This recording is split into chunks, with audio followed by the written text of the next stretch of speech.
Hello friends, स्वागत है आप सभी का हमारे चैनल जीएस स्टडी गार्डन पर। जैसा कि आप लोग जानते हैं कि डेली हमारे चैनल पर सी टेट का प्रैक्टिस सेट कराया जाता है। इसी क्रम में आज हम लोग बाल विकास एवं शिक्षा शास्त्र का प्रैक्टिस सेट नंबर 34 देखेंगे।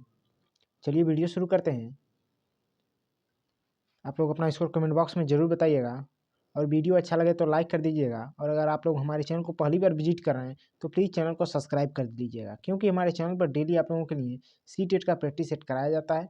हमारे चैनल को डेली विजिट करते रहिए। ये पहला देखते हैं। कह रहा है, पुरुष स्त्रियों की अपेक्षा ज़्यादा बुद्धिमान होते हैं। यह कथन है।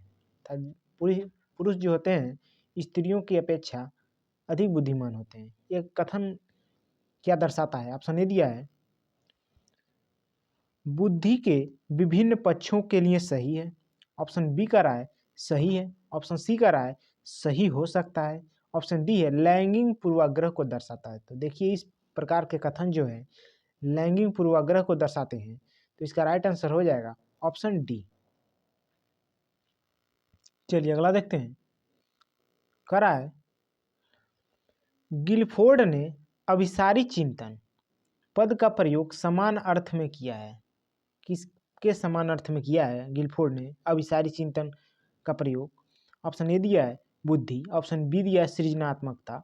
ऑप्शन सी दिया है बुद्धि एवं सृजनात्मकता। ऑप्शन डी दिया है इनमें से कोई नहीं। तो देखिए, गिलफोर्ड ने अभिसारी चिंतन पद का प्रयोग जिसके समान अर्थ में किया है वो है सृजनात्मकता। तो इसका राइट आंसर हो जाएगा ऑप्शन बी। चलिए अगला देखते हैं।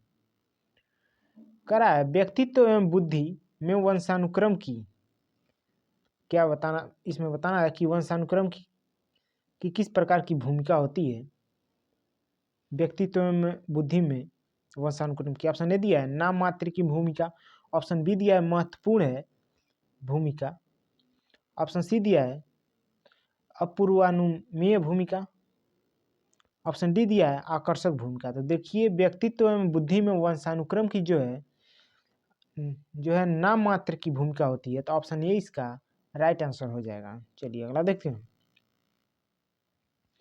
करा बालक प्रसंग बोध परीक्षण 3 वर्ष से 10 वर्ष की आयु के बच्चों के लिए बनाया गया है। इस परीक्षण में कार्ड में प्रतिस्थापित किए गए हैं। ऑप्शन ए दिया है सजीव वस्तुओं के स्थान पर निर्जीव वस्तुओं को। ऑप्शन बी दिया है लोगों के स्थान पर जानवरों को। ऑप्शन सी दिया है पुरुषों के स्थान पर महिलाओं को। ऑप्शन डी दिया है वयस्कों के स्थान पर बालकों को। तो देखिए, इसका राइट आंसर हो जाएगा ऑप्शन बी, लोगों के स्थान पर जानवरों को। चलिए अगला देखते हैं।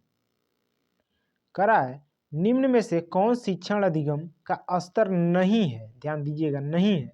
इस प्रकार क्वेश्चन सी टेट में पूछ दिया जाता है। लास्ट में आप लोगों को नहीं है दे दिया जाता है। आप लोग पूरा प्रश्न नहीं पढ़ते हैं तो आता हुआ प्रश्न जो है गलत हो जाता है। ऑप्शन ए दिया है विभेदीकरण स्तर। ऑप्शन बी दिया है स्मृति स्तर। ऑप्शन सी दिया है चिंतनशील स्तर। ऑप्शन डी दिया है समझ स्तर। तो इसमें शिक्षण अधिगम का जो स्तर नहीं है वो है ऑप्शन बी, स्मृति स्तर। चलिए अगला देखते हैं। कह रहा है, एक बालक जिसकी बुद्धि लब्धि 105 है उसे वर्गीकृत किया जाएगा। ऑप्शन ए दिया श्रेष्ठ बुद्धि में। ऑप्शन बी दिया सामान्य से अधिक बुद्धि। ऑप्शन सी दिया सामान्य बुद्धि। ऑप्शन डी दिया मध्य बुद्धि। तो देखिए, इसका राइट आंसर हो जाएगा ऑप्शन सी, सामान्य बुद्धि। चलिए अगला देखते हैं। कह रहा है, बुद्धि के द्विखंडन सिद्धांत का प्रतिपादन किसने किया? ऑप्शन ए दिया है स्पीयरमैन। ऑप्शन बी दिया है थ्रस्टन। ऑप्शन सी दिया है गिलफोर्ड। ऑप्शन डी दिया है गेने। तो देखिए, बुद्धि के द्विखंडन सिद्धांत का प्रतिपादन जो है स्पीयरमैन ने किया है। तो ऑप्शन ए इसका राइट हो जाएगा। चलिए अगला देखते हैं। कह रहा है, हार्वर्ड गार्डनर द्वारा निम्न में से एक को छोड़कर बाकी सभी बुद्धि के प्रकार बताए गए हैं। देखिए, हार्वर्ड गार्डनर से अक्सर सी टेट एग्जाम में पूछ लिया जाता है। ऑप्शन ए दिया है भाषा। ऑप्शन बी दिया है सृजनात्मकता। ऑप्शन सी दिया है अंतर्वैयक्तिक कौशल। ऑप्शन डी दिया है अंतःवैयक्तिक कौशल। तो देखिए, हार्वर्ड गार्डनर का जो बहुबुद्धि सिद्धांत है उसमें सभी प्रकार के बुद्धि बताए गए हैं। इनमें इस ऑप्शन में से कौन से हैं जो नहीं बताए गए हैं बताना है। तो इसका राइट आंसर हो जाएगा ऑप्शन ए, भाषा। चलिए अगला देखते हैं। कह रहा है, बहुधि बुद्धि सिद्धांत के अनुसार सभी प्रकार के पशुओं, खनिजों और पेड़ पौधों को पहचानने और वर्गीकृत करने की योग्यता क्या कहलाता है?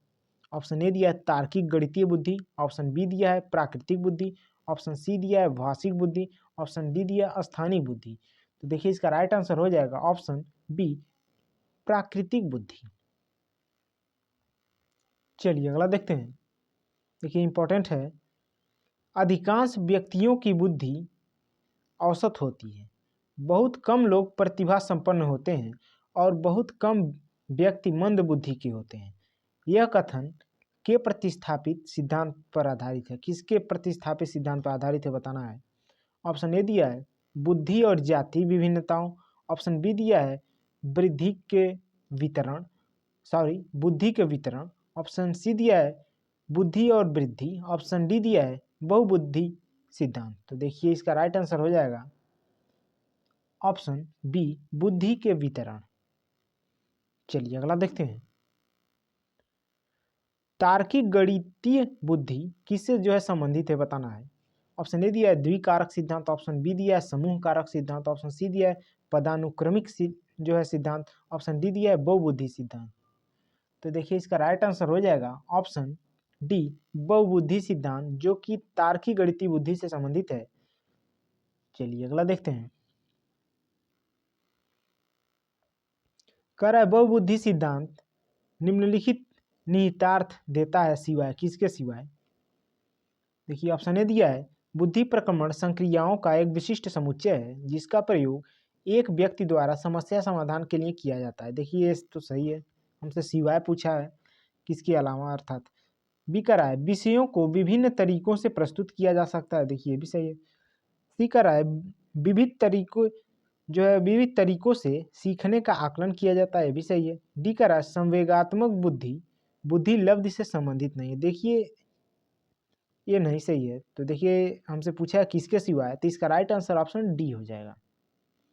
चलिए अगला देखते हैं। कह रहा है 16 वर्षीय बच्चा बुद्धि लब्धि परीक्षण में अंक प्राप्त करता है, उसकी मानसिक आयु वर्ष होगी। ऑप्शन ए दिया 12, ऑप्शन बी दिया 8, ऑप्शन सी दिया 14, ऑप्शन डी दिया 15। तो देखिए इसका जो राइट आंसर हो जाएगा वो हो जाएगा ऑप्शन ए 12 वर्ष। चलिए अगला देखते हैं। कह रहा है बुद्धि लब्धांक सामान्यतः रूप से शैक्षणिक निष्पादन से संबंधित है, इसमें क्या फील होगा।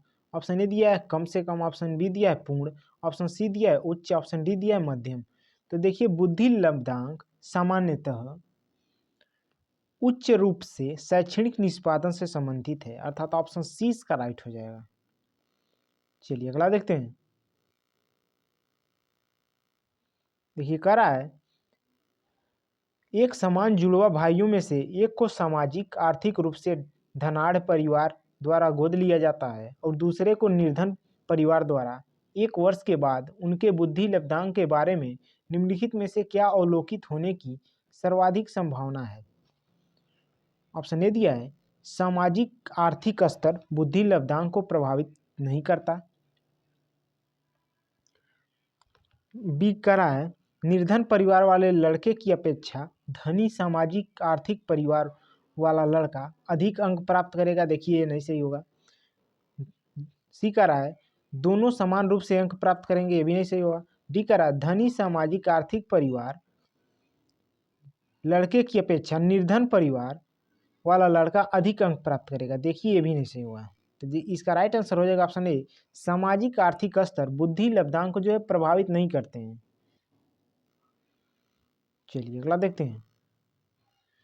कह रहा रेवन का प्रोग्रेसिव मैट्रिसेस परीक्षण जो है किस प्रकार का परीक्षण का उदाहरण है बताना है। ऑप्शन ए दिया है व्यक्तित्व, ऑप्शन बी दिया है मौखिक बुद्धि लब्धांक, ऑप्शन सी दिया है संस्कृति बुद्धि लब्धांक, ऑप्शन डी दिया है समूह बुद्धि लब्धांक। तो देखिए इसका राइट आंसर हो जाएगा ऑप्शन सी संस्कृति बुद्धि जो है मुक्त बुद्धि लब्धांक। चलिए अगला देखते हैं। कह रहा है प्रतिभावान बालक की बुद्धि लब्धि होती है, ये तो लगभग सभी लोग जानते हैं। प्रतिभावान बालक की बुद्धि लब्धि जो होती है 140 होती है। चलिए कह रहा है व्यक्तित्व मापन का स्याही धब्बा परीक्षण है। किस प्रकार का परीक्षण है? ऑप्शन ए दिया आत्मनिष्ठ परीक्षण, ऑप्शन बी दिया वस्तुनिष्ठ परीक्षण, ऑप्शन सी दिया है प्रक्षेपण परीक्षण, ऑप्शन डी दिया है उपयुक्त में से कोई नहीं। तो देखिए इसका राइट आंसर हो जाएगा ऑप्शन सी प्रक्षेपण परीक्षण है। चलिए अगला देखते हैं। के अतिरिक्त बुद्धि के निम्नलिखित पक्षों को स्टेनबर्ग के त्रितंत्र सिद्धांत से संबोधित किया गया है। किसके अतिरिक्त? ऑप्शन ए दिया है अवयवभूत, ऑप्शन बी दिया सामाजिक, ऑप्शन सी दिया है अनुभविक, ऑप्शन डी दिया संदर्भगत। तो देखिए इसका राइट आंसर हो जाएगा ऑप्शन बी सामाजिक। बुद्धि के अतिरिक्त जो देखिए सामाजिक के अतिरिक्त बुद्धि के निम्नलिखित पक्षों को स्टेनबर्ग ने त्रितंत्र सिद्धांत से संबोधित किया है। चलिए अगला देखते हैं। कर हावर्ड गार्डनर का बुद्धि का सिद्धांत किस पर जो है बल देता है? ऑप्शन ए दिया है सामान्य बुद्धि, ऑप्शन बी दिया है विद्यालय आवश्यक समान योग्यताओं, ऑप्शन सी दिया है प्रत्येक व्यक्ति की विलक्षण योग्यताओं, ऑप्शन डी दिया है शिक्षार्थियों से अनुबंधित कौशल। तो देखिए हावर्ड गार्डनर का बहुबुद्धि सिद्धांत जो बल देता है प्रत्येक व्यक्ति की विलक्षण योग्यताओं पर, तो ऑप्शन सी इसका राइट हो जाएगा। चलिए अगला देखते हैं। कर निम्नलिखित में से कौन सी बहुबुद्धि सिद्धांत की आलोचना है? ऑप्शन ए दिया है बहुबुद्धि केवल प्रतिभाएं हैं, पूर्ण रूप से बुद्धि में विद्यमान रहती है, ऑप्शन बी दिया है बहुबुद्धि शिक्षार्थियों को अपनी रुझान को खोजने में मदद करता है, ऑप्शन सी दिया है यह व्यवहारिक बुद्धि पर आवश्यकता से अधिक बल देती है, ऑप्शन डी दिया है यह अनुभविक साक्ष्यों को बिल्कुल भी समर्थन नहीं देता है। तो देखिए बहुबुद्धि सिद्धांत की जो आलोचना है वो है ऑप्शन ए बहुबुद्धि केवल प्रतिभाएं हैं, पूर्ण रूप से बुद्धि में विद्यमान रहती हैं। चलिए अगला देखते हैं।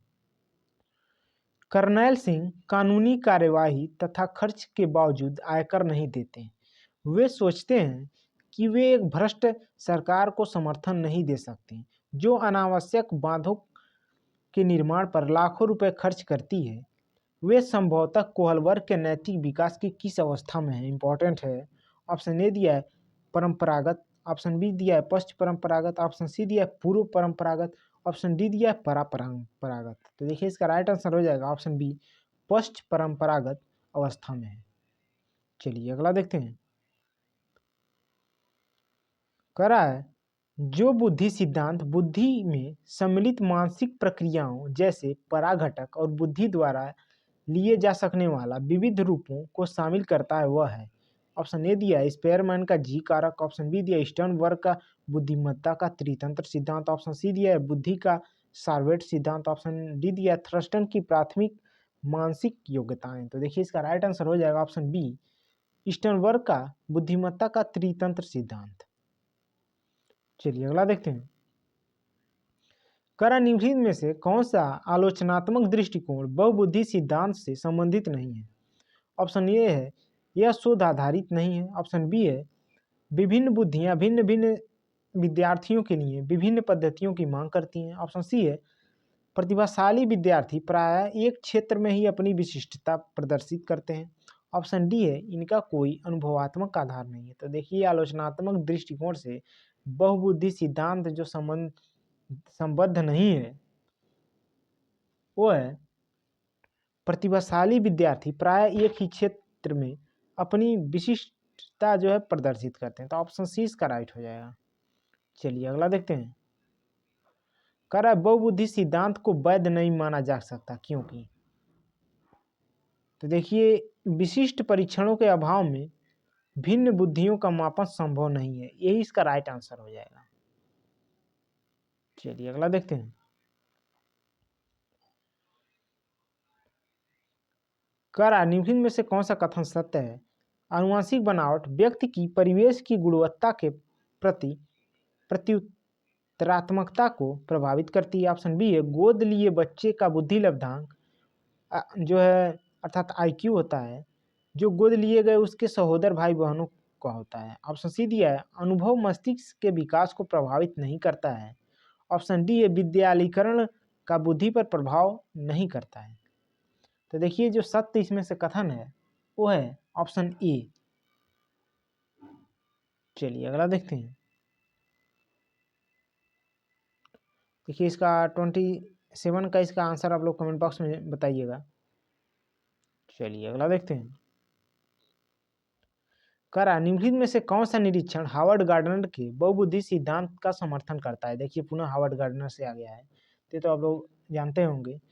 तो देखिए ऑप्शन ए दिया है, मस्तिष्क के एक भाग में हुई क्षति केवल किसी एक विशिष्ट योग्यता को प्रभावित करती है, न कि संपूर्ण का। यही देखिए हावर्ड गार्डनर की बहुबुद्धि सिद्धांत जो है समर्थन करता है। ऑप्शन ए इसका राइट हो जाएगा।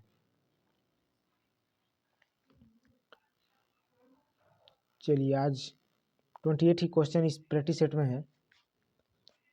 आप लोग अपना स्कोर कमेंट बॉक्स में जरूर बताइएगा और वीडियो अच्छा लगे तो लाइक कीजिएगा। और अगर अभी तक आप लोग हमारे चैनल को सब्सक्राइब न किए हैं तो प्लीज़ चैनल को सब्सक्राइब कर लीजिए। वीडियो देखने के लिए आप लोगों का बहुत बहुत धन्यवाद।